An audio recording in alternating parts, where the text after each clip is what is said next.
ನಾವು ಕೈ ಹಾಕಬೇಕು ಅಂತ ಒಂದು ಮನಸ್ಸು ಬರೋದಕ್ಕೆ ಸಾಧ್ಯನಾ ಇವತ್ತಿನ ಯುವಜನರಿಗೆ? ಸ್ನೇಹಿತರೆ, ಇಂಥ ಸಮಯದಲ್ಲಿ ಕೃಷಿಗೆ ಸರ್ಕಾರ ರೈತರ ಜೊತೆ ನಿಂತ್ಕೊಳ್ಬೇಕಲ್ವಾ? ನಮ್ಮ ಯಾವ ಸರ್ಕಾರ ನಿಜವಾಗ್ಲೂ ರೈತರ ಸಾಲನ ಮನ್ನಾ ಮಾಡಿದೆ? ರೈತರ ಬೆಳೆಯುವಂತ ಬೆಲೆಗೆ ಕನಿಷ್ಠ ಬೆಂಬಲ ಬೆಲೆ ಎಲ್ಲಿ ಕೊಟ್ಟಿದ್ದಾರೆ? ಬರೀ ಬಾಯಿ ಮಾತಾಡ್ತಾರೆ. ಕಳೆದ ಕೆಲವೇ ವರ್ಷಗಳಲ್ಲಿ, ಬಹುಶಃ 3-4 ವರ್ಷಗಳಲ್ಲಿ ಇಡೀ ದೇಶದಾದ್ಯಂತ 3 ಲಕ್ಷ ರೈತರು ಆತ್ಮಹತ್ಯೆ ಮಾಡ್ಕೊಳ್ತಾರೆ.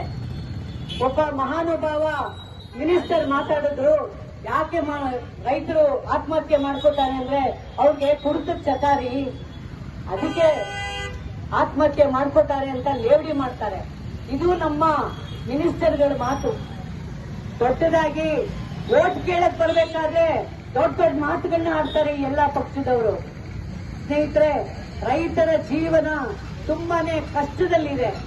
ಇದಕ್ಕೆ ರೈತರ ಪೂರಕವಾಗಿರುವಂತ ನೀತಿಗಳನ್ನ, ಪಾಲಿಸಿಗಳನ್ನ ತರುವಂತ ಸರ್ಕಾರ ಬೇಕು.